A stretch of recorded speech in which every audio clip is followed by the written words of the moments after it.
What's going on? What's up? What's up? Pat, Dave, welcome, gents.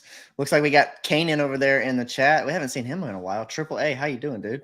Got one person watching. I think it's just Kanan right now. Some people will join in a few. You may or may nerve-wracking, is it, Dave? The people watching the whole thing. Oh my goodness! Yeah, Dan Espinoza, the boys. We're missing one Mr. Ackerman, so I'm gonna take his place with the earmuffs here. You can make fun of me, and we're replacing him with somebody that is that's better. We got Mr. Pat Barber. I wouldn't go that far, but I do appreciate the setup. That's fault. I was just gonna say you can call me Ackerman for the day. That's totally cool. I'll take it. You don't want that. I can't brush off insults like he can. Like that guy has got the thickest skin I've ever seen in my life. But like he does. It's amazing. Dave, how are you doing, dude? I'm doing pretty good.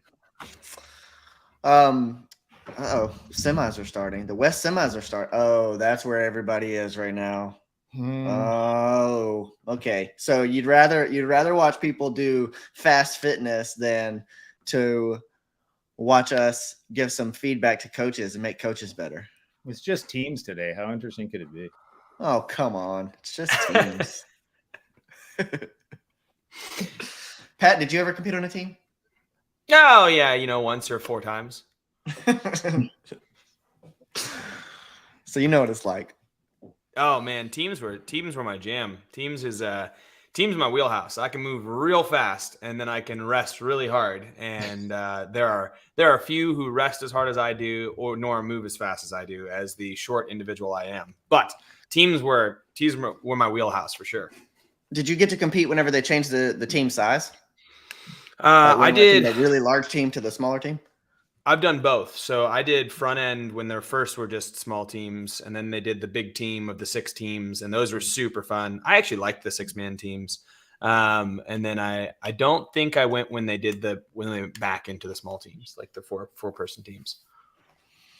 So you like the bigger. I always like seeing that many people on the field was wild. It was wild. Amanda saying, how is it in teams versus indie?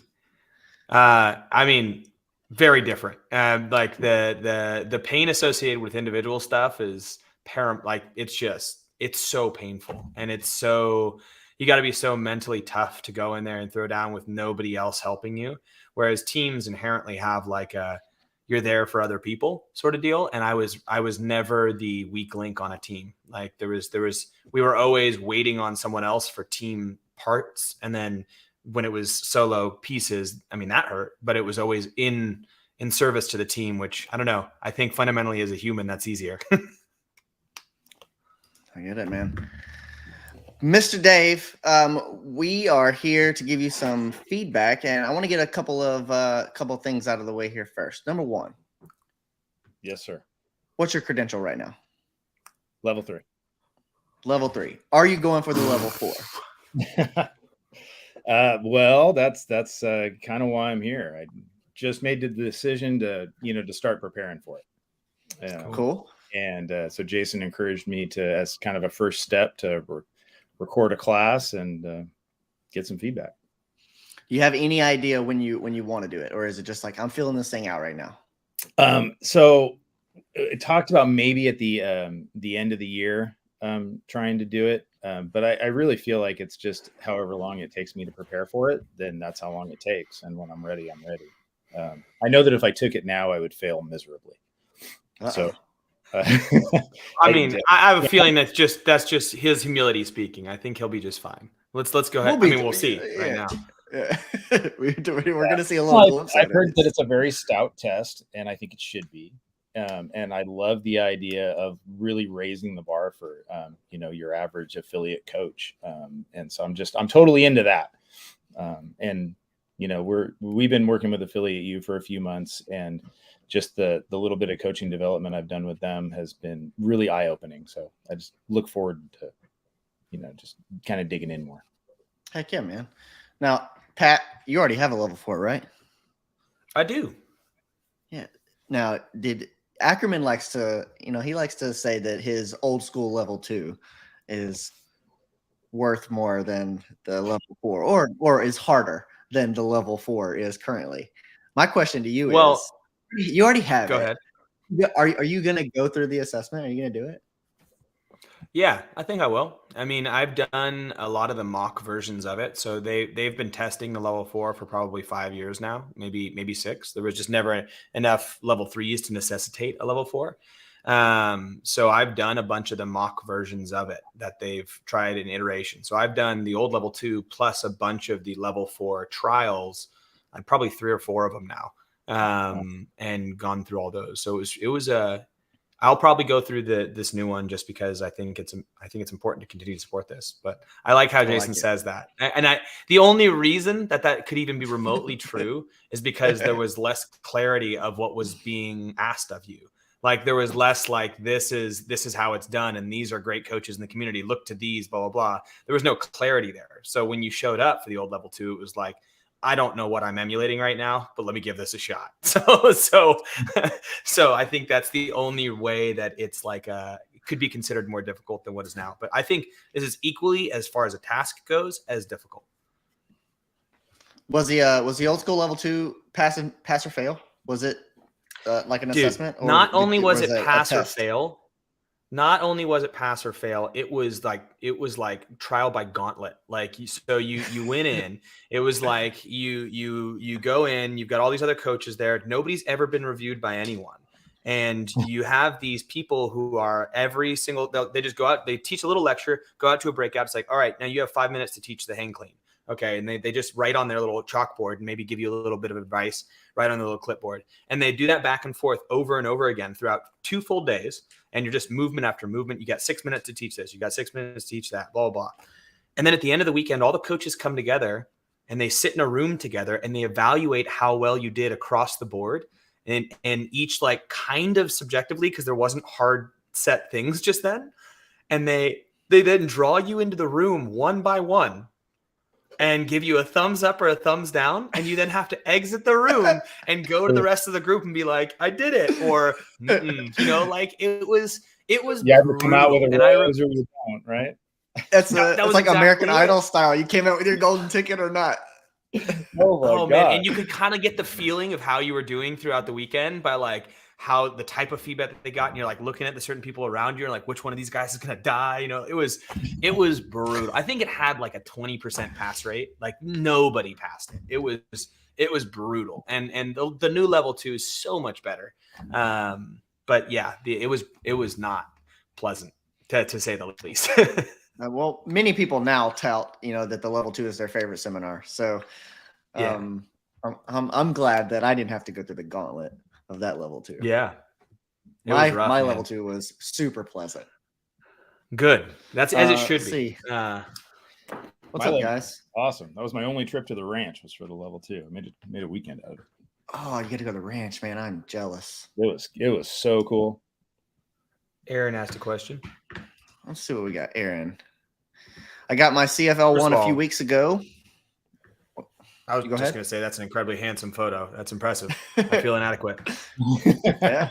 Hey, I got my CFL 1 a few weeks ago. If I coach at an affiliate where I get constant feedback and I am constantly getting better, should I wait a specific period to take the level 2?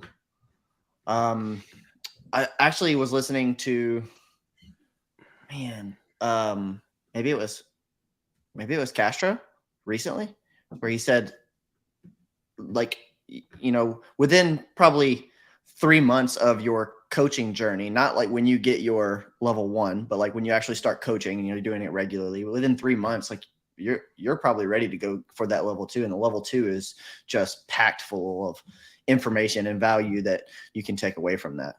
Pat, I'll let you answer on this too. And Dave, you've got your level 3. So I know you've been through the level 2 as well. So, you can chime in, but for me, man, like I would say go as soon as possible. I mean, yeah, there's obviously a minimum coaching requirement to be there, but the value that you're going to take away from that is immeasurable to me. I would take it every weekend. I would say level 3 or 3 months is like a short time frame. It's like the front end of it. I would never go any sooner than that. I think the thing about the level 2 is it's a commentary on where you're currently at. So if you don't have a style built up, if you don't have some sort of like patterns built up, it's hard to comment on that and give you a new direction, you know? The way any 2-day course works is it's not the be all end all of coaching. It would just be a paradigm shift. Like when you go to a level 1, you get it straight from the horse's mouth. You don't learn everything that is presented. You get your paradigm shifted in a new lens to view everything from it. So everything you do from that point on is through that new lens. The level 2 is the same way. So I think if you take it too close to your level 1, you haven't had enough time to develop your own way of being.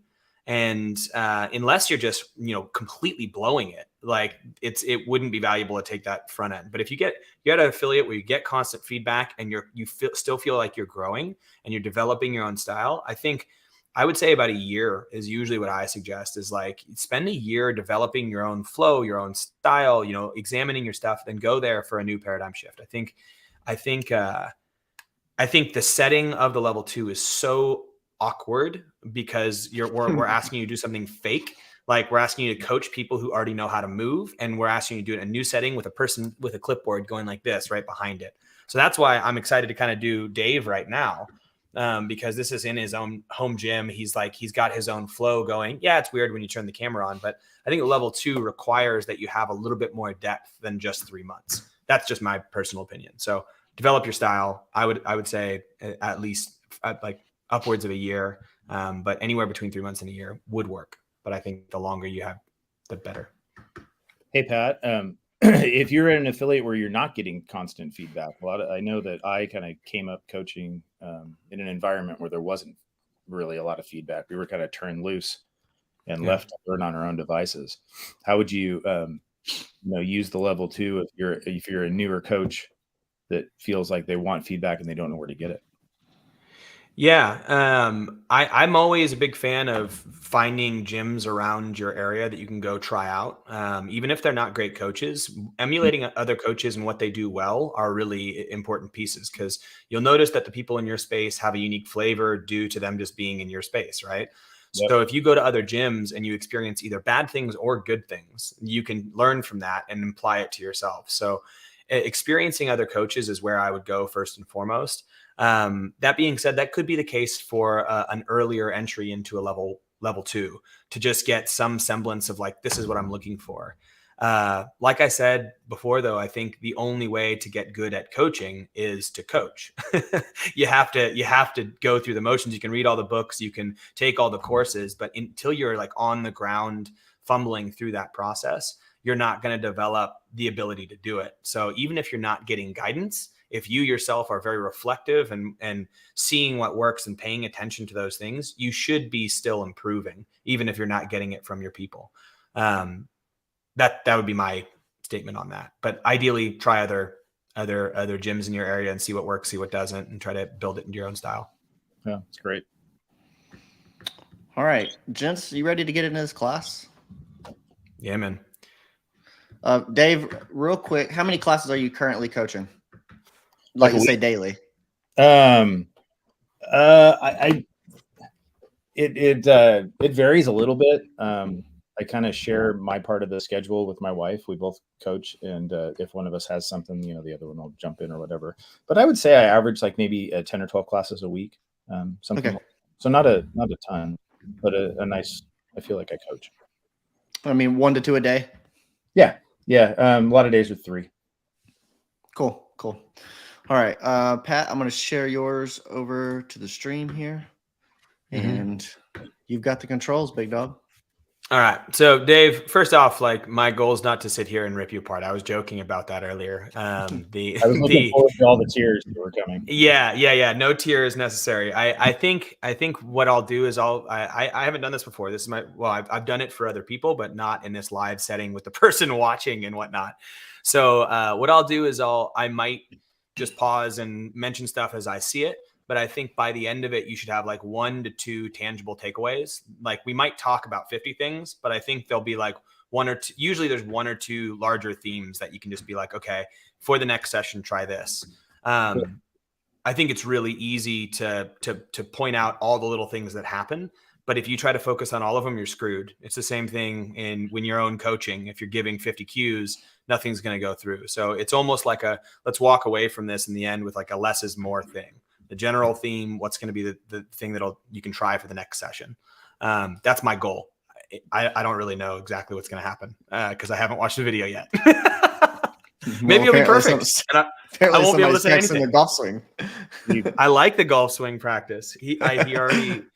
I've hit play just to make sure it worked, and I heard the first statement he makes, and I liked it. So I'm gonna hit play and let's go. All right. Bring it in. Stop swinging weapons.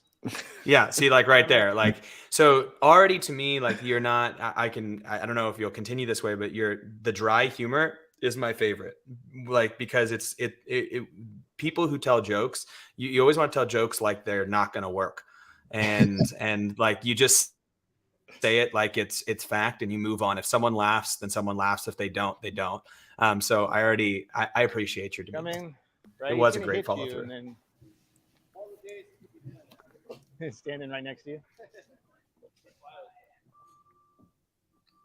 Olga, are you gonna join class? Come on. This one's right up your alley.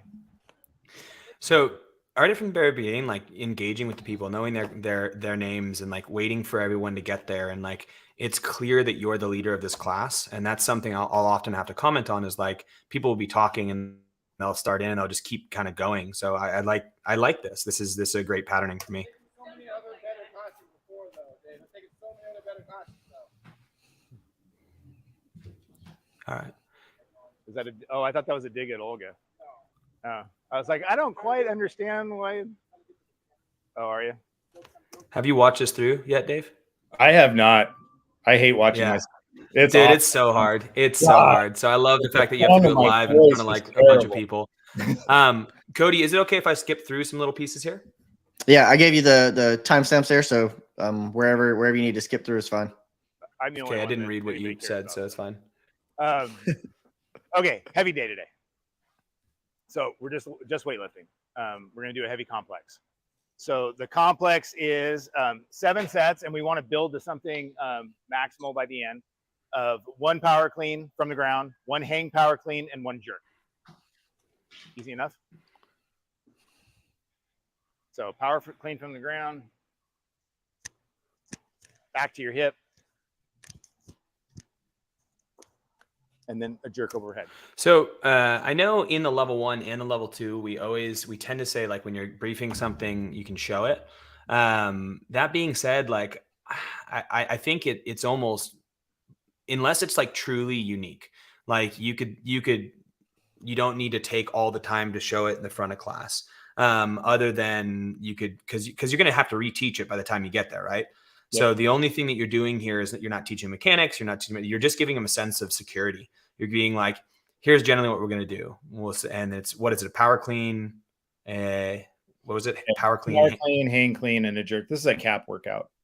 Okay, cool. So you could just basically say we're gonna do a power clean, which means we receive it here. We're gonna do a hang clean, so it's from the waist to here, and then a jerk from the shoulder to overhead. So that's what we're going for. And it's not wrong to do this here, but I don't know how much of a service it does people, because it's the same thing. Even when I go to my level 2 and they're like, demo the movement, it's like, well, what are they taking away from the demo other than that's what it is? Because then you teach all the points, right? Yep.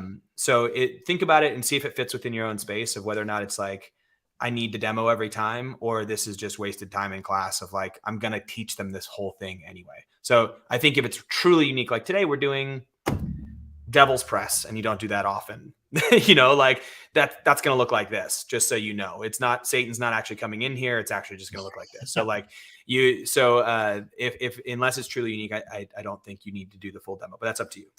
Right. That was a push jerk. You can do a split jerk if you want. Yeah, good clarity. Either one. I think in the warm up, I think we're going to focus on push jerk, and if I have a little extra time, we might do a little split jerk work. But that's the complex. So we're going to do that 1 time every 2 minutes and build to something heavy. Okay. Now these 7 working sets, I want all of them done at 70% or higher. So we're going to have some build-up sets, right, where we'll do the same complex at lower weights. We'll build to about 70, and then all these working sets, we want 70% or higher. Yeah.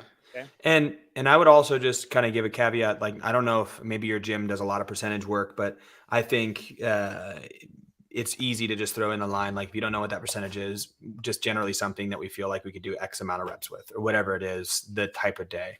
I'm not I know it's a cap workout, but I'm not the hugest fan of percentage work because most people don't know their actual numbers. And often in a CrossFit facility, they're much stronger by the time they're doing percentage stuff than after the time that they tested, because the rate of growth is so quick. So percentage work ends up being minimally effective at best to me. But I think it's not a bad thing to say, hey, 70% or more. And then if you don't know what that is, don't worry, we'll get there. We'll get to a thing that feels heavy, or it should feel like this. But not wrong. I just comment on that. Yeah, perfect. If you're new to these movements, hey, Dave, Dan over here in the chat asked if there's anybody that's new in the class. Yes, there are, and the class, we had some late people too. This class grows by the time we get on with it.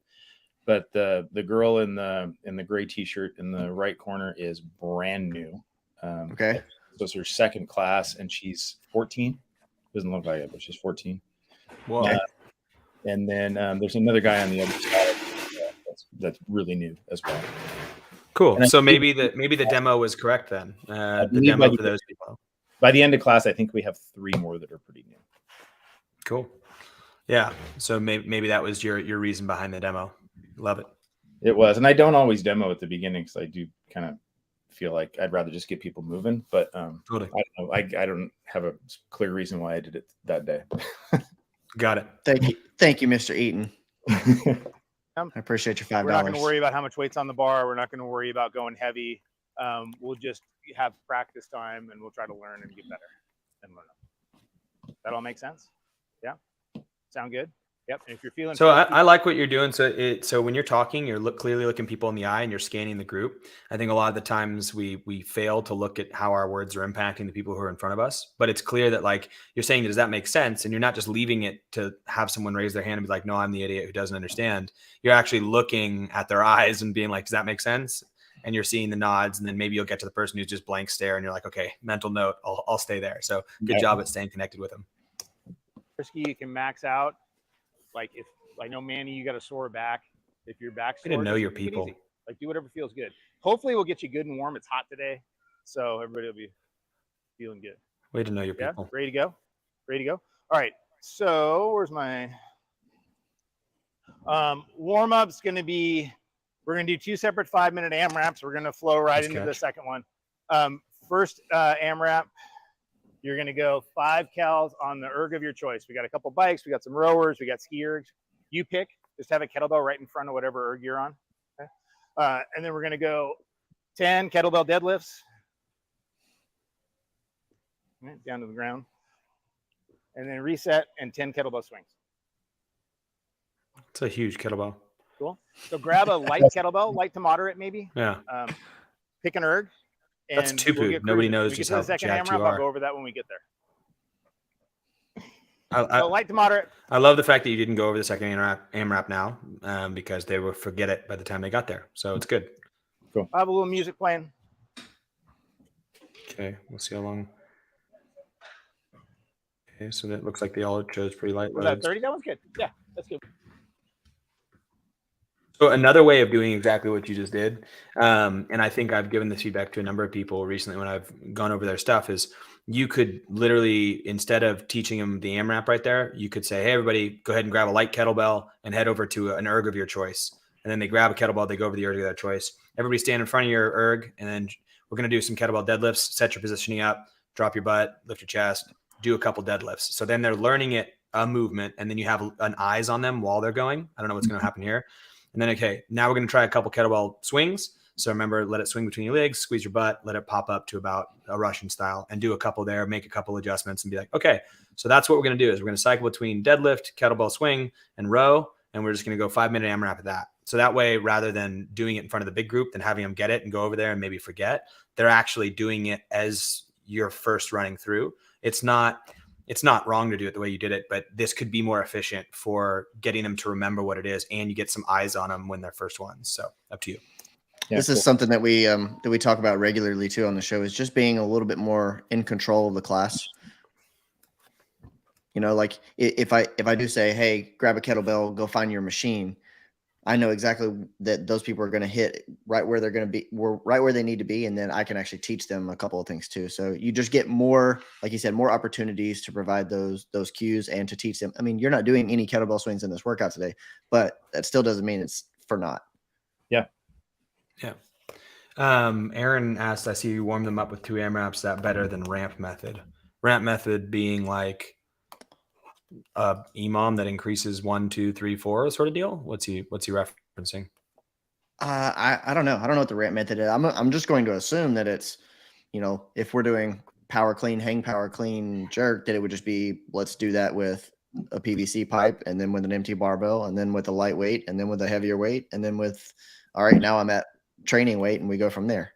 That's how I would assume. Yeah, maybe he'll clarify in the comment, but I think that this is just one example of a way to work out, and it's this generalized warm up is just to get blood flowing. So it's light on the kettlebells. There's not too many mechanics here, so I think this is a perfectly fine way to do it. But I think there's plenty of other days where you'd probably ramp it.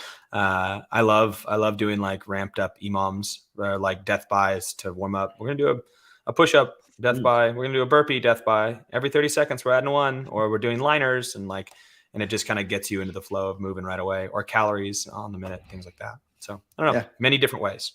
That's awesome. I'm stealing that. Skiers are The death buys? Yeah, I've never done that in a warm up. That sounds awesome.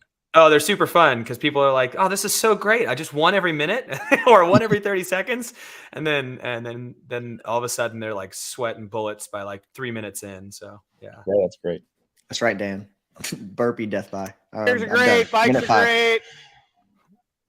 Pick whatever you want. Because when you're cold, you just do them, and you're just like, you lie on the ground, you lie back up, and you do a second one. All right, here we go. Start with 5 calories to start pedaling or pulling. Yeah, so you don't have to move too fast. Just like Cody was saying, right now you haven't seen any of them swing, and you have that new person in. You haven't seen any of them deadlift, and you have those new people in there. So I assume your eyes are going to go to them right as you start here. But if you would have walked them over and said, everybody get behind your kettlebell, get to a deadlifting stance, you could make a couple of adjustments. Nobody's losing any time here. It's the same amount of time that you had from when you demoed it. Now drop on down, lift your chest up, give me 1 deadlift, 2 deadlift, 3 deadlift, go put it down. Now let's use that move into the kettlebell swing. Then you're adding a couple little coaching pieces and just making sure your newbies are taken care of too. So I think that's an easy addition. Yeah. Great. And I think that the way I always view a class is like, by the time you get to the workout, and I know that other people are different than me. I know Denise Thomas is a big fan of like getting in there and coaching during actual workouts. But I think if you've spent the whole class giving them individualized little tips and tricks and blah, blah, blah, like throughout the entire class, by the time you get to the workout, you're kind of saying you're good to go. You know, like you're just going to revisit back to old little points that you've taught previously. Hey, remember in the beginning of the class, lift your chest up for that deadlift. Okay, every time off the ground, you're revisiting old points versus waiting to get to the more complex movements to give them the coaching. But I do think that you can be looser in the front end, like you are. You can be a little bit looser with your eye just because they're still getting warm, but you don't let them get away with BS, which I'm assuming you'll get on here in just a sec. Just yet. Get that music going. Good. Yeah. I hate dead space. Like I can't handle silence. It kills me, man. Well, the music is probably going to. I think the mic. No, it is. It is. Cancels a lot of it out. No, it is. That's why I was saying I saw him. He turned the music here? on, so he's good. Yeah. I did it. Oh, yeah, I fixed it. Actually, I did it. You see how I came over and then it worked? Nice. That was all me. Own that. That Good was job, all me. Dave. Great. Keep chest up, eyes on the horizon. Stop looking at your feet. Yeah. You're looking for Steph. I like it. I like how you went straight to the new person too. Like it was, you went over and went straight to that person. Aaron Basav, he said ramp stands for raise body temperature, activate key muscle groups, M, mobilize key joints, P, potentiate intensity to the level of workout. That is what he's doing. It's just, it's going to get there across the rest of the session. So So this little part is raising the core body temperature, and there's not too much. There's also activating the muscle groups that are going to be used for the rest of the workout. And then what a fun acronym. And then mobilizing key joints. Let's see. My question should have been, were those 2 AMRAPs programmed with this method? I would assume so. I mean, it's CAP, and they have quite a team doing it. So they put a lot of effort into that. So I would assume, I run my own programming service, so I know my wife does that, but CAP is also fantastic, and I would assume that they did that using full disclosure. This isn't the CAP warm up that came with this workout. We the same intent behind it, but we have a midweek meeting with a couple of the coaches, and we kind of we make the warm ups our own, and great over the lay of the class, and great, a few people that give input, and we have a few different formats we float around with, and this is just what we came up as a group for this. I like it. I love it. I mean, I think that makes it yours. I've always been that way with our program. Is like, if someone's following it, if they know your members and your gym better than we ever will. So we can give you a skeleton framework, but you filling that in sounds like a great thing to do, and it personalize it to your people. Yeah. Aaron's saying warming up a lot. We spend a lot of time on warm-ups. That's great. That's older population. It seems appropriate. That seems very appropriate. So Aaron's saying that warm-up didn't appear in CAP, which is why he's saying that. So Dave must have understood that and just crushed it. Way to go, Dave and team. Try to build into a nice deep hip hinge and really drive against the floor. So what are you seeing there out of that guy, Dave? I was seeing just a lack of movement in general. He wasn't getting any hinge as the kettlebell came down, and then he wasn't getting any hip extension either. And he just looked like he was kind of half-assing it to me. And so hip hinge really more than anything, I just wanted to build into a nice deep hip hinge and really drive against the floor. Okay. Good job, Michael. Good job, Val. Now let's go just a little bit wider with your feet, just a touch. There we go. Good job. All right, Dave. So one thing that I'm noticing is, I'll say and you just got on it there, is we've got people that are doing a few different things here. Russian swings versus American swings, all the way up, whatever you want to call them. But I do know that you called them kettlebell swings, and then your demo at the very beginning was to eye level. So that just may be a naming thing. Just whatever you call them in your gym. And it also could just be that, they weren't paying attention during the demo, but the way that the class is somewhat set up, where you're over here and then there's some people that are kind of over off and around to the corner, you can't see all of those people all the time. And so it takes you a little bit to catch up on that. But that is an example of where the demo up at the front can be beneficial. It's like, hey, I want everybody on board at the same time. Or like Pat was saying, if I had demoed right here, right before it, now it's super fresh on everybody's mind. Yeah, for sure. And that's just, I know that we're just doing the warm up, but still, right? We want everybody doing the same thing all the way across the board. Yeah. And if there's a time for people to be doing different things, it's now. So if you didn't really care, then it is what it is. But at the same time, like it behooves you to have them knowing exactly what they're doing. Anytime there's like a variance in what could be happening, someone's going to screw it up. It's almost like it's almost like they try to. It's like, oh, I've given you space. I see. My bad, And like Dan pointed out here, the group's spread all over the room. I think that's due to the nature of where your cardio gear is, right? Yeah, and I didn't want to have to reposition the ergs for barbells, yeah. So it just kind of made do with it. And you can actually kind of stand kind of almost where you're standing and look down both lines. So it's not too bad. I understand. Like, this is a nice big space. Like, you've got a cool spot.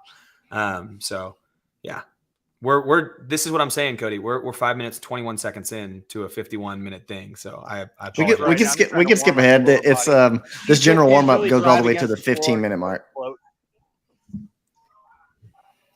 So what is it you want from this section of the warm up? Like, you personally, if you were walking around, you're seeing these people move, like, what is it you're looking for? I want to see people like in this first 10 minutes, I want to see people break a sweat. I want to see like try to get an idea of how they're moving for the day. Like if people seem beat up and sore and they're having trouble getting in positions, or they kind of flowing by the end of it and feeling good. I'm just trying to take the temperature of the room basically while I get them sweaty. Okay. Just get a pulse on them, make sure they're not doing any big gross errors, a lot of in and out of talking to them and seeing where they're at. Yep, totally. Asking a lot of questions. Also trying to set the tone that I'm going to coach, right? And I'm not going to let them get away with bullshit. And try to cue during the warm up is really important for me personally, because I feel like if I'm giving them cues on the kettlebell swing and that's not even in the workout, then they're going to pay more attention to what I'm saying throughout the class. I agree. No, I totally agree. From a culture standpoint, do you have any pushback from your members on a workout like this, where there's only a barbell, right? And it's a heavy day, quote unquote. But do you have any pushback from your members like, I want more? And maybe that's the reason why this warm up is a little bit different, to kind of give them that Metcon feel at the beginning before we move into the barbell. That's a great question.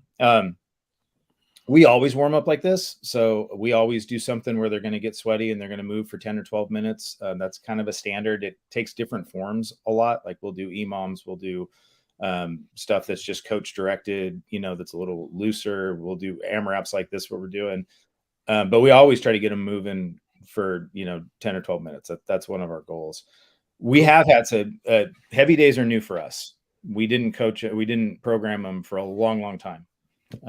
And we've started recently again, and we did have a little bit of pushback, but I think for the most part, the vast majority of the gym has been really enjoying them.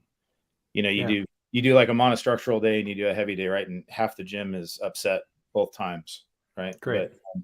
But I think as long as we can communicate like why that's important to do that, then it seems like everybody has a really great time with them. And they end up being really fun days. So that's cool.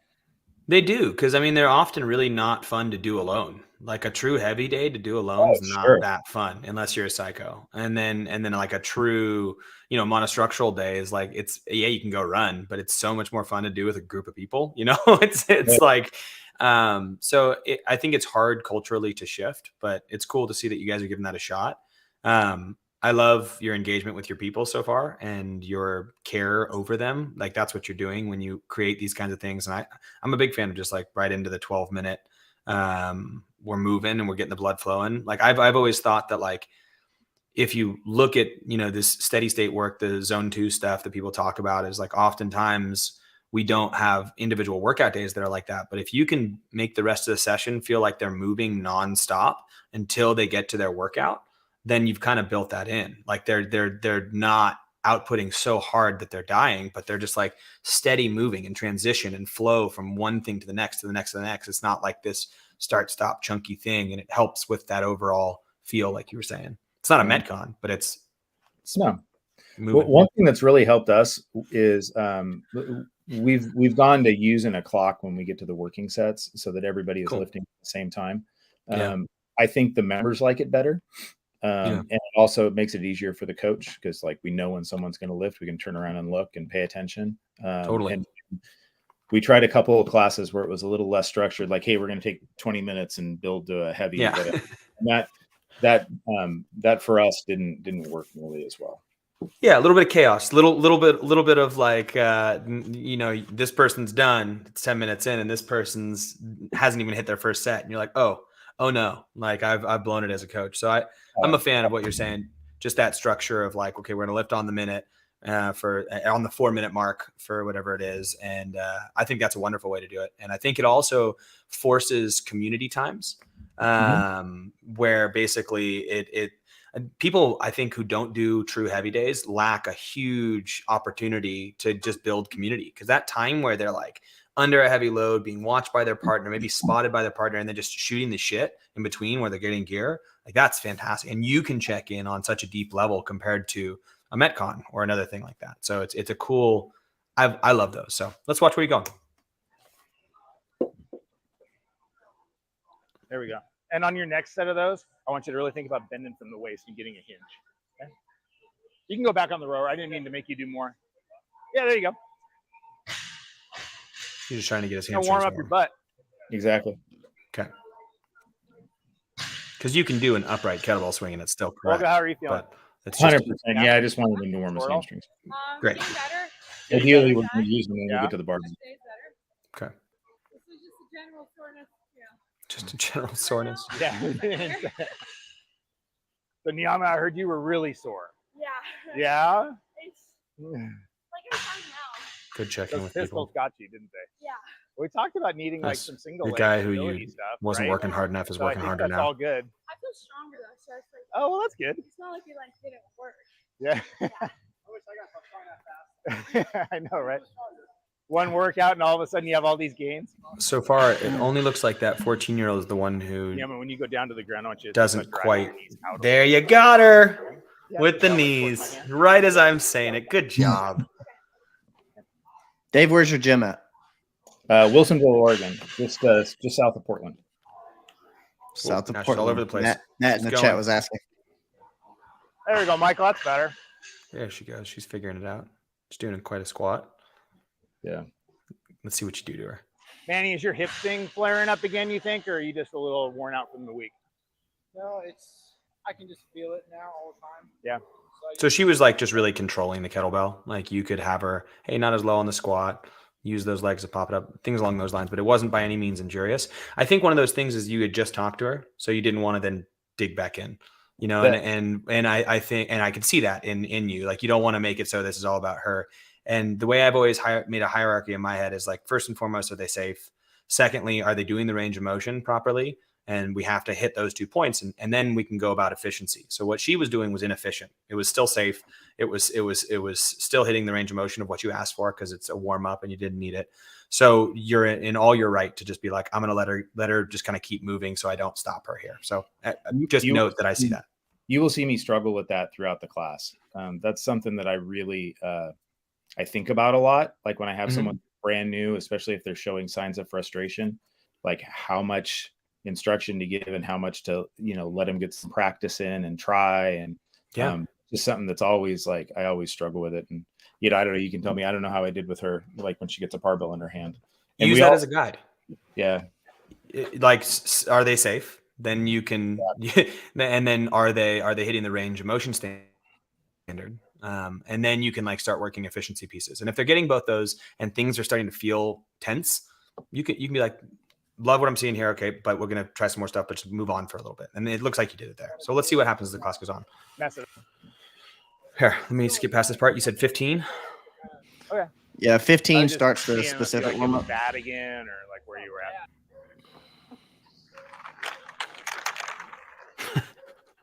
Dragging those out. 3, 4, 6, 7, 8, 9, 10.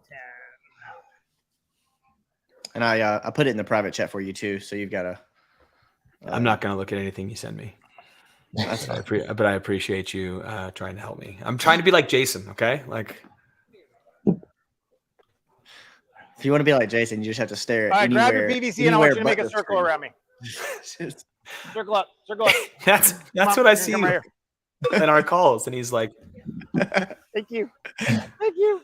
Thank you. Let's start with some pass throughs. Just make sure we all have enough space. Take one step in. I like how you got everybody in tight. That's good. What? yeah. So the circle, do you always do a circle or do you tend to do like, what's your patterning? I do circles sometimes in bigger classes that we can't accommodate a circle. I'll do rows.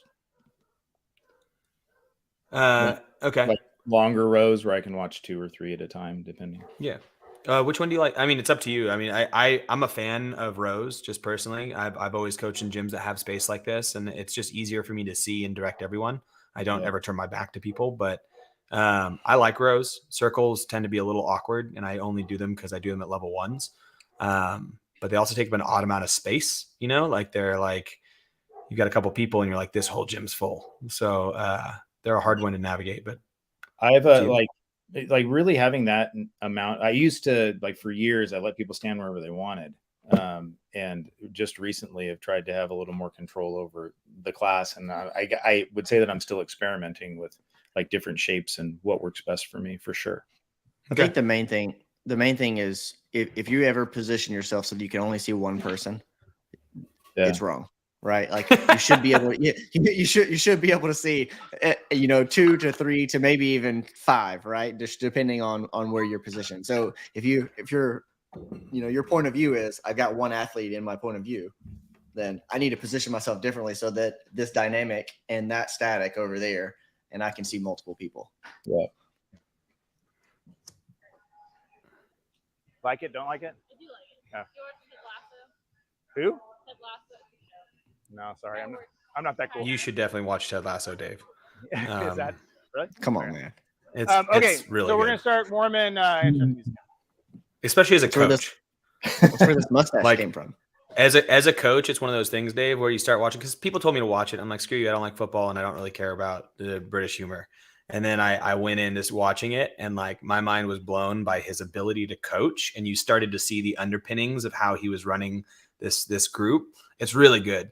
He's a coach? I didn't even know that. So, All right. So he's a coach of a soccer team in it, but he's an American coach coaching a British soccer team. So he's there's all this like clashing of cultures, but there's also this like how you get a group of, like, how you lead a group of individuals for a collective goal. And it's really good, like this, how it's written. So it's good. All right, I'm in. Just start warming, cleans up. We're gonna work top down, right? And be from the hang while we're warming up, and then we'll get barbells out in just a second. Hey, man, are you with us? All right, then come here and pay attention. I'm always with you, Dave. Okay, so first thing, we're just gonna work top down. We're gonna get into our power position, right? I'm gonna push the ground away and shrug. That's all I'm doing, right? We're gonna do them on my call. I'm gonna say power. We're gonna go to here. I'll say go. Just push the ground away and shrug. Don't roll up on your toes yet. We're gonna keep you balanced. Just practicing. All right, ready? Power. Go. So anytime you're doing an Olympic lift, or actually any movement, stance and grip are something you can address literally every rep across the entire group. And part of the reason that I find circles a little difficult is because when you're in one spot, you're kind of like, it takes a while to get around the whole group. Whereas if you have lines, you can stand in front, and stance and grip can be adjusted with like right away, because that needs to be fixed before they start moving, literally on every rep. And it's a great way to just keep people on the same page. So you're going right into this next little piece, which is not incorrect, but the people behind you, you never even saw until you turned around. And the new girl who has too wide a stance, too wide a grip right now.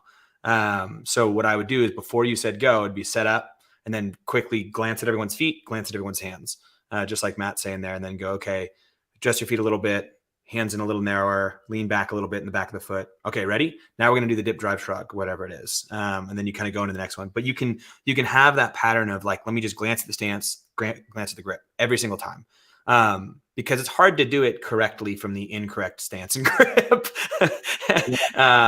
And it makes people feel like they're in being coached too, because you can, okay, every rep you're checking in on that one spot, and eventually they'll just do it themselves. But that's an easy way to keep them on the same page without feeling like you're getting on them too much.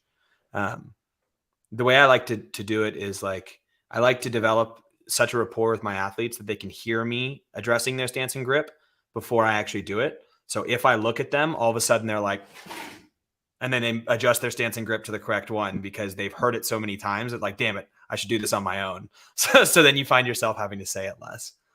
Cool. All right, ready? Power. Go. Power. Keep the bar close to your body this time.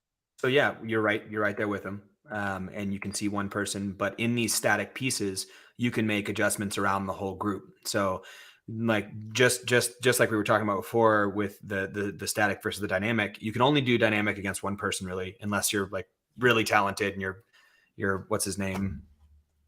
Bergner was the only guy that I saw do dynamic across like 40 people. And I'm like, what the hell? But that he blew my mind the first time I was coached by him. But but like if you look here, just even at this group, like you've got in that dip, you asked for an upright torso rather than a drop forward chest, so it's like a high hang, which I'm a fan of. There's different ways of doing it, but you've got the new girl slightly dipped forward. You've got the girl who's got her sleeves rolled up on the far right hand side. She's dipped forward. You've got the other, everyone else is pretty much. Oh, you got the guy in red dip forward. So you've got this thing that's a static piece that you could make 3 adjustments from one place, and then you could look to one person for a dynamic. So spending that time just being like on the static, just being like adjust, adjust, adjust, which is stance and grip and position, and then go, dip, and then adjust, adjust, adjust, and go. And then that pattern makes it so you're getting more cues per rep, and they're not practicing a bad pattern. So I think that would be a good thing for you to start building in. Anytime they're static, glance at the whole group, get the position that you want, stance, grip, position wise, and then move into the next dynamic of looking at one person, which right now you're doing a good job of. You saw this guy, you're staying on one person. You're not looking at 10 people when they're moving dynamically, which is great. Yeah. Does that make sense, Dave? Oh yeah, 100%. Yeah, that's cool. That's great advice. Good. Power. See, you adjusted him. Go. But there was 3 other people. Yeah. Doing it wrong here, and that static place, you have the opportunity to see those other 3. Depending on how you position yourself. So be a little less fearful of leaving them in a static position for a while I do that. Totally. Yeah. Yeah. I mean, and it doesn't require much. And what you'll start to realize is that verbal and visual cueing is just far more applicable to group classes than tactile. Tactile is awesome and it works really well with one person, but there's so many opportunities for you to be like, lean back a bit, push your knees forward, dip a little deeper, big proud chest, like, and then show them you're here, I'm here. Like, I want everyone to be like those kinds of things. They're fast and people adjust really well to them. And it increases your control over the room rather than the individual, which is kind of cool. So, yeah, maybe mess around with lines, because I think you could see it a little easier in lines. I think I will too. I'm definitely going to mess around with lines. Would you do like 2 lines in a group like this? Yeah, I would do 2 lines, 1 line in the front and then 1 line offset centered from them. So you can see a front on view of all of them. Because even with a front on view, you can still catch silly things like dropping the chest forward, and then you'll move to the side and you'll really see it when you move to the side. But you'll start to develop your eye to where stance and grip, just like they're a sore thumb to you. They stick out. Like all of a sudden you'll look around and be like, ah, and there are these like big red marks across the group that narrow your stance, bring your hands in, lean back a bit. Like those things will jump out at you from that front on view. And you'll realize you can see a lot more than you think. I know when we go to a level 2, we spend a lot of time being like, make sure you move around the group and see everything, because you should do that. But there's a lot you can see from the front, especially with your experience as a coach, looking across the group. And then it just speeds up the cadence of everything that you're doing rather than needing to run around. Yeah. Cool. That's awesome. Good. Reset. Power. So right there, you're adjusting one guy, right? Yep. Now there's this girl's done it now 4 times where she's dropping her chest forward. And maybe if you would have said what you're doing out loud to this guy loud enough, she would have been able to adjust too, because she would have been like, it's me. Whoops. Go. Good job, Gloria. Power. Oh, good one, Michelle. Go. Yeah, you do a great job of using names. You have a great control over the class. Otherwise, like you might be only hearing the bad stuff that I'm saying right now. It's not bad, but it's just something that we get into this setting where it's like really easy to point out the things that could be more efficient. But all in all, this is a totally fine class. These guys are going to have a great fucking time, and they're going to get more fit from your coaching. So please don't hear that I'm like, you suck and you're terrible and you should quit this job. Well, hey, listen, that's why I'm here. Like, if good, I want to hear what I can do better. So that's great. I appreciate that. Yeah, I hear that sentiment, but I've given feedback before and had people be like, I don't think I'm ever coaching again. And I'm like, oh my God, I'm sorry. So we'll see where we're going here. I own the gym. They're not going to let me quit. So there you go. You know, like it's just not going to happen. So. What was that? All right, your feel. Okay, wide. There we go. So you just did power. So you adjusted his stance because you're right next to him. But this is from where you were sitting, look across the group and you could have got her, the new girl, and this guy with the sweet trucks on his shirt. It's not, I love it. Power, go. Better. All right, now let's add in high elbow. Same thing. Go power, boom. So you go. Drag the bar up your body. All right, elbows work up and back. Ready? Don't let your feet creep wide. So you got her. There you go. So once you looked at her, Ready? you got her, right? Power. Yeah, it took me 5 minutes. It did take you 5 minutes. But I think that's like just for you, especially with the first times you're going into the movements, just stancing and then every rep after that, a quick glance around the room, stance and grip. Just it's so easy to do and to build into your own patterning. And like it's almost like people are messing with you. The number of times that they like go from the grip and stance that you want them to just standing a little wider. And you're like, no, like I just told you that 2 reps ago. And you don't say that. You just go, no, narrow again, but what you'll do is you'll build a really solid position for them throughout the rest of everything else. Like stance and grip is such an easy place to go almost every rep. And you can do it across the whole group. So I think that'll be an easy way for you to just elevate everything else that you're doing. Go. Awesome. Ready? Power. Go. Good. I want you to start moving a little quicker. I want to see knees and hips snap, right? Let's be aggressive. Boom. Ready? So Power. you saw her and you probably saw like 3 or 4 things. You probably saw like an early pull. You saw her chest tip forward and you saw she was not aggressive and she lacked a little bit of that extension. It was just kind of like an upright row. So you're like, what do I give her? So you picked one. You said, I want you to be a bit more aggressive and a bit poppier. And you kind of told the whole group, I like that. That's great. You didn't overwhelm her. You didn't go in anything over the top, but you just picked one of those things and kind of went after it. Now, if you would have been walking around earlier, you could have adjusted the dip position earlier in one of the reps. You could have adjusted the foot position earlier in one of the reps. So then by the time you got here, you had another 2 things. You would have had those 2 taken away from you. And there would have been something you could have just say, okay, a little bit punchier on this one. But now if you were to sit with her and try to adjust each one of those, that's going to be too much in that one setting, So I could see where that would, you see all those. I can see your little brain see all those. And then you're like, shit, what do I do now? Like which one? And you picked a good one. I want this more aggressive because what you're doing will not work with a barbell. Right. So yeah. You went there. So it's good. All right. Go. Good. Little less leaning forward on the next one. Okay. A little more upright. Ready? Power. Was she punchier? Go. Michael, your think, feet are Dave? crept wide. Get them underneath you. Punchier. Yeah, she's punchier than the first one. Still super soft. I think you could be like, you could make her more aggressive and be like, yeah, that's 1% better. How about 10% better? Like whatever it is. There we go. Ready? Power. Go. And then check back on her. Good. One more. Power. Go. Should have checked back on her more. Awesome. Now we're going to work to the RDL. All right. We're going to start. I think you also are fearing like overwhelming her. And I hear that in your tone when you talk about it. But I don't think she would be overwhelmed by you getting a little bit more of what you wanted, like sitting with 1 or 2 more reps. In that same. I wish I was that tall at 14, or still now.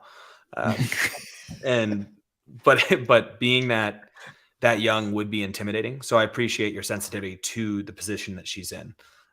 There is always the time and something to be said for you can, after the fact, once they get out to barbells, spend a little bit more time with them individually. That's an okay thing to do. So if you're just breezing through it now, but there is some more space for you to have these interactions though. Yeah. And I do that. Like I said, I struggle with that all class with her, like how much to do and how much space to give her. It's all good. The fact that you're struggling. And then I say RDL, we're just going to go down to where the bar is at the top of our knees. Okay. Pause here for a second. I say power. We're going to go back to power. Right? Not going to just stand up. I'm going to go back to power. Cool. So from here, that's going to be the deal. Okay. Ready? Everybody stand tall. Good. Power. Nope. Just to here. So sink down a little bit. My knees. Good. RDL down to the top of your knee. Good. And bring these back. So these are places, same sort of deal. You could get 6 people here. Like you could look around the group and be like, push your knees back, push your knees back, push your knees back, push your knees back. Aha, you all feel your hamstrings now? Let's do this. Like power, adjust. Okay, back to it. So you're getting lost on the one person because of the method that you're using, which is more tactile and like individual from thing to thing. I would challenge you to engage the group more, like the full group. And the thing is, people think that needs to be done through the dynamic stuff. It doesn't at all. It's like most of the shit people screw up is static. Like it's their setup, it's their finish, it's their stance, it's their grip, and will they screw up the middle? For sure. But where you can engage the whole group and make them all feel like it's a special time is in those static places.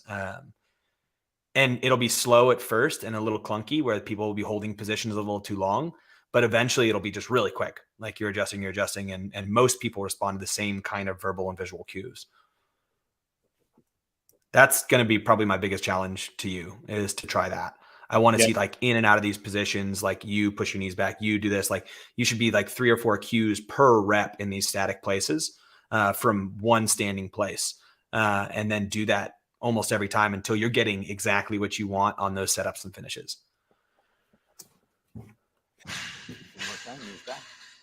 A little more. There you go. And you can still have that interaction. Like you can still have that individual interaction if someone's not responding to the other one.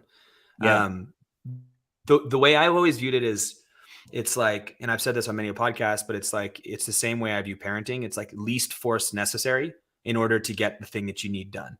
And you think of as a verbal cue or a visual cue, that's the minimal amount of force, a 1-line verbal cue, visual cue is a little bit more force because you're like showing them and you're stopping things. And then a tactile cue, that's a lot of force. Like you're getting in there, you're stopping them, you're like move to this position and you're personal.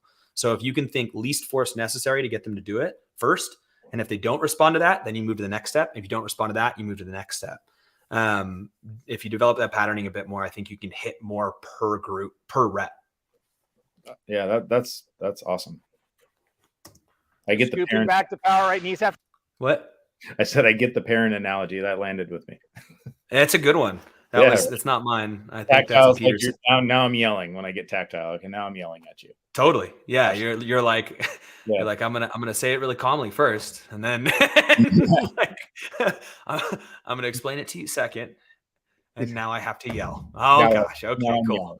And now you don't get TV for a week. Yeah. I'll never forget that. Yeah. Knees have to come forward when you do that, Christian. The knees are going to come forward. Sometimes, come back to my but power just like position. parenting, sometimes it has to go there. You know, like sometimes it's got to get to that place of like, stop. Like you need to stop. And that can be mid-workout too. Like sometimes it's just got to get to the place where it's like, stop. I'm not going to start with whatever you're doing, stop. But like sometimes it does have to go there because of the nature of the interaction that's happening. This power position should be somewhere where I feel like I can jump really high. That's quite a hop that you got there. Right? So that's where you get to. Good job, Manny. That was an ankle too. All right, so get to the power. Everybody start there. Okay, RDL down top here. Good knees back just a touch, man. Just a touch. There we go. I see a common theme. Power. Better, McKenna. RDL. Knees. Power. RDL. Christian, this time when I say power, I want you to keep some bending your knees when you come back through. Okay? Power. Good cross the group cue. Like that's the thing. Like you could do that every time. Like you could, like you already know how to do it. Your vision's good enough. You can see like that. You know people's names. I think you can just hammer home that stance grip stuff because then and those positions. Yeah, that's cool. I like that. I'm gonna move to more of the workout. See if we can get better, a little better. That being said, now let's turn that we are an hour in, aren't we, Cody? We are an hour in. 4 minutes. I told you. If you want to hit some of the class, let's see, the WOD is from 48 to 52. That's where they're actually going to be doing the build up. Into a muscle clean. Right? So we're going to have some rhythm and some flow. We've been doing a lot of pausing where that's all going to go away. Sorry, that's incorrect.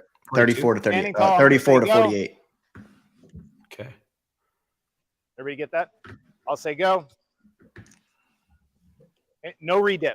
Cool. One thing with just running through a progression, cleans with a PVC are just straight up weird, right? Like you don't get tactile feedback from it. You don't know how you're moving through space. So for me, a barbell gives a little bit of tactile feedback, but I will always start with the PVC, but I'll be looser on my like I'll move through that PVC progression a little bit quicker and just like get them through moving those positions. And, you know, hey, this muscle clean is going to feel super weird, da, da, da, da. And then I'm guessing you likely revisited the same clean progression, but with the barbell, right? No, not really. No, I just did I did the progression with the PVC pipe, and then we did build up sets where we're doing the full complex with the barbell. I would almost do like take that same time frame that you used for the PVC build up and do one round through relatively quick with the PVC. So like, hey, when you break everybody out, everybody right now go grab a PVC pipe and a barbell. You know, get to your positions that we're gonna actually do this workout in. Like even these rows where you have them right here, get positions, and then you stand in the front and you're walking up and down the center of them. And then you go, okay, we're going to do this clean progression with the PVC pipe, and you quickly move through the PVC progression, making sure things are safe, making sure the general thing is there. And then once they're kind of sweaty and they've got a little bit of muscle memory, move right into the barbell progression and then be like, okay, now we're going to do the barbell progression version of that exact same thing. And then you can kind of hone in some of those, because just like a clean with a PVC pipe doesn't work. It's like it just doesn't feel right, you know, like there's none of that feedback of like I kept it tight, or in order to keep it tight I need to engage my lats, or I need to have my hamstrings here, and oh, that's what it feels like to hold it in. Like those things don't happen. So just with the clean, for instance, I think it's a good call to get them to a barbell a little quicker, so that way they can feel that feedback. Do you do that on everything? Would you do like if we were warming up front squats, would you have them do some PVC and then some empty barbell? Like would you do a snatch? Yeah, maybe. Mainly the Olympic lifts, just because there is that feedback. I'll actually spend a lot more time with the PVC and the snatch than I will just because how it sits. I might not go through the full progression with the barbell. I might just go through a couple pieces of the progression. I don't do it with everything, but I think specifically the clean, it's just one of those where it's like, it's kind of a weird movement to do without any weight. Yeah. So I like this setup now. I like how much this girl's thinking. Hey, not bad. Was that a yes? I didn't get much feedback from the room there. Are we at about 70%? Did we all get there? So she's still got an open bar. Yeah. What happened before that? Well, as I was watching through to get the timestamps, they do a build up to get up to 70% because the workout is supposed to be 70% across the board. Okay. So you're in like the build up sets right now, and then the actual workout's going to start at like 34 minutes.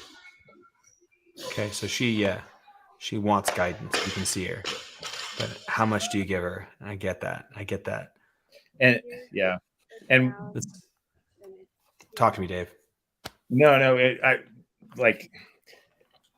this was a little frustrating for me because we like at this class time we have a second coach available, and normally in our gym, like if there's someone brand new like this learning, it's complex, like we would have someone kind of camp out on her. Sure. And because the camera was on, she was like standing. The second coach was standing just behind the camera, and I like it was super awkward, and was giving her a little bit, but I wanted her to just kind of come in, and I wasn't forceful enough to go over and be like, no, just get. I don't care. There's a camera on. Come on.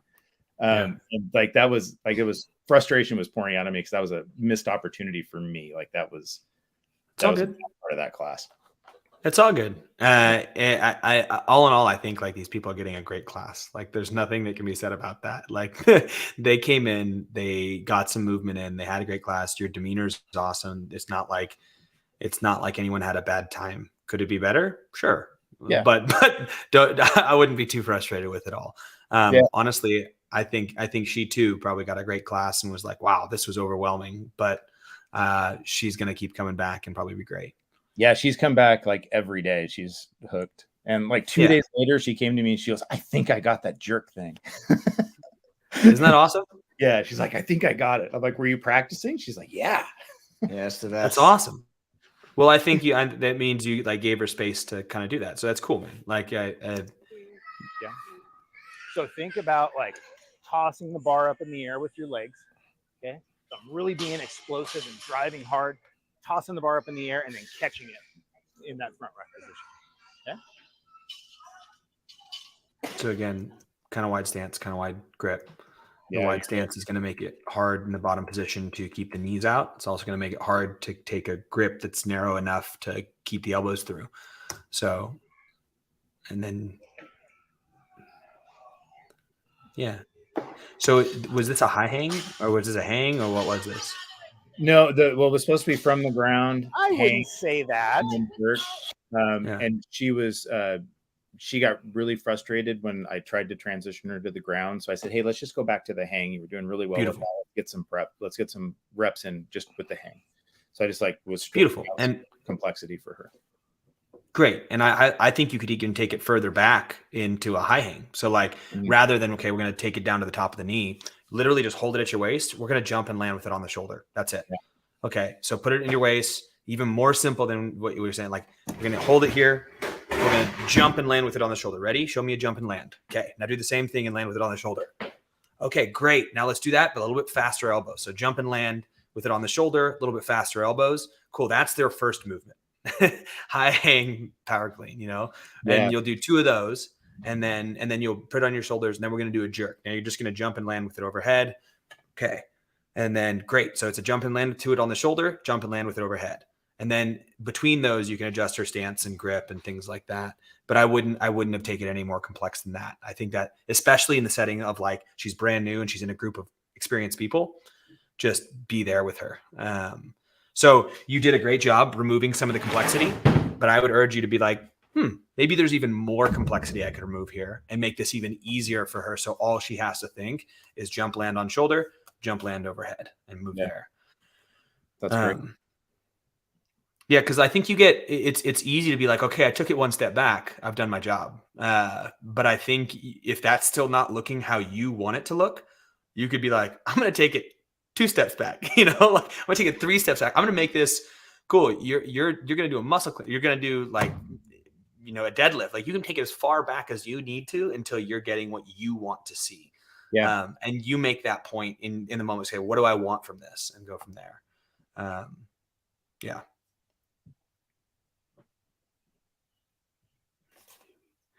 I was just looking at Dan's comment saying you have a good strategy for Ted Lasso. Now, since you haven't watched it, you can binge all 3 seasons, which is fantastic. Good job. I guess I don't know how to time it, so I feel like my front rack and everything is still right. So what can you tell that she's doing a lot of? She's thinking. She's thinking a ton. And I think a ton. And I think one of the biggest things we can do for people is remove their brain from the Olympic lifts. When they're learning. Once we're good enough, once we're advanced enough, we can put our brains back in and start focusing and getting really detailed.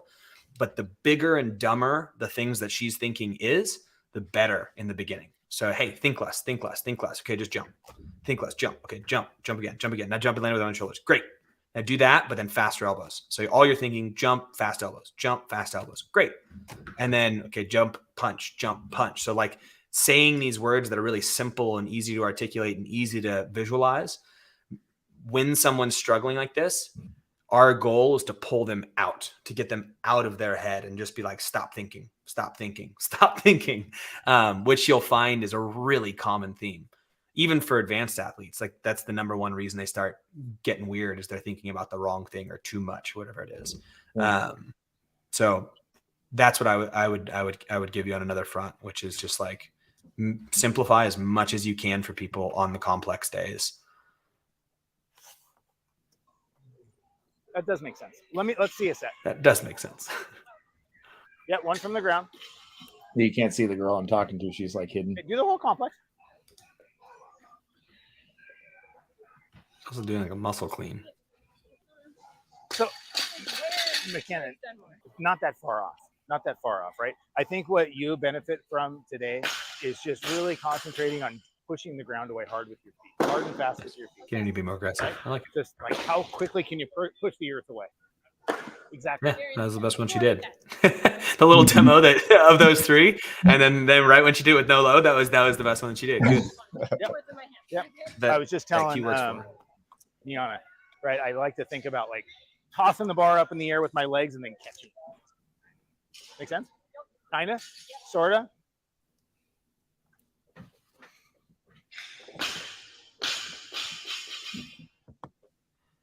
So let's watch this girl in the front again. The new girl. I think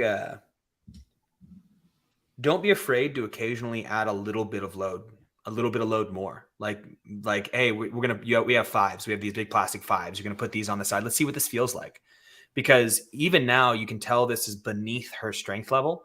Like she's strong. Like this is well below her. Like she has capacity as an athlete. So she's still kind of having that same thing with the clean, where when she does it wrong, when she does it right, she just through it because she has no resistance. So a lot of coaches say, hey, just stick with the really light loads. And I agree, but I think there's a time and place, like this person who she would probably naturally start to move a little bit better with a little bit more load on her and be like, hey, go up a little. And she's like, no, I feel good here. And you're like, no, try it. Go a little heavier and we'll pay attention. We'll make sure you're moving well. Cause she might just click into a little bit better rhythm when she gets a little bit more feedback from that bar. But yeah, I don't be afraid of doing that. It's just all I'm saying. Yeah. Cool.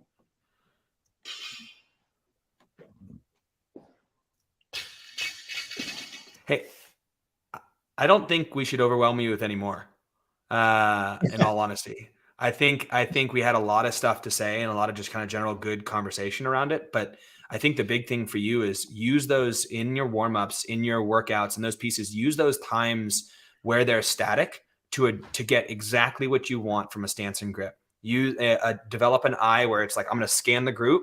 I'm going to make sure everyone's stances, grips, and positions are what I want for this part of the movement. And if they're not, then I'm going to verbally try and get it. And if I can't get to that, I'm going to visually try and get it. If I can't get that, then I'm going to walk up and I'm going to like tactilely put the person in place. And see if you can build that pattern of like when you're just in and out over and over again of stance, grip, position, stance, grip, position, stance, grip, position. And then do you, which is be on one person during the dynamic phase, because you did a really good job of that. Yeah, that's the main thing for me. Is that very cool? Yeah, I love it. Dave, cool. Man, I appreciate you reaching out, and we'd love to have you back on the show. We can dive in a little bit more, but really, anytime we have somebody that's on the show, we want to give them some feedback, and then we want to see you implement the feedback. I want to see what it looks like next time. I want to see what it looks like in a month. I would love to. I actually, when I filmed this I filmed another class and had some problems with the microphone didn't work. But I went to a friend's gym and coached a bunch of people that I didn't know in a setting that I wasn't familiar with. And that was such a big learning experience. I'm definitely doing that again if I can. And I'd love to, have you guys watch a class, because boy, does that bring its own set of problems and challenges. Oh yeah. I mean, that's one of the biggest things I ask people to do when they think they're doing a great job, because like because people don't know how they don't have no patterns, like there's no patterns around your own speak. Like they don't know you. They don't trust you yet. Like, and you don't know how they move. So it heightens all the senses. It's your jokes don't work. You haven't built rapport. Like it's fascinating. And like, it's confronting for me. I think us on level 1 staff are uniquely trained to do that, because that's what level 1s are. Every weekend we get a new group of people who we have no idea who they are. So there's this unique ability we develop to being able to be like a generalist with our own being. But going and coaching at other people's gyms, super good for you. It's very hard. like it's so hard. And you're like, whoa, I suck. Like, and that did not go the way I wanted it to, but I think it's really magical if you can. Yeah. Just the simple thing, like I didn't write their names big enough on their name tags and I couldn't read them, and I wanted to cue someone. I'm like, lady in the white tank top, like it's just, hey, you so hard. Awesome. Well, Dave, like I said, we'd like to have you back on. So if you could, reach out, let's get you on the schedule. Let's get another class filmed. Obviously, give it some time, right? We want to create some space for you to be able to implement some of the feedback, Pat's giving you here. And then when you're ready, shoot another class. Let's get you on the schedule, and let's see what happens. See what kind of changes we can make. Awesome. Pat, you guys are awesome, man. I really, really appreciate it. Thank you. Yeah, for sure. Stoked to have you, man. If you're watching the show and you want to be on the show, you want to be like Dave, you want to get on here, get some feedback. My email is scrolling across the bottom of the screen there right now. All you got to do is send me an email and just say, hey, give me the details. How do I get on the show? How do I get some feedback? How do I get torn apart by Pat? And we'll do it. And if you really want, we'll just block out like 3 hours. So we'll let him go play by play. Awesome. Dave, man, I really appreciate it. Pat, thank you as well. If you guys will just hang out for a minute and we'll make sure the video loads up here. But other than that, all you guys that are watching semis, you can go back to watching semis now. Thanks for hanging out, guys. Thanks, guys. Perfect.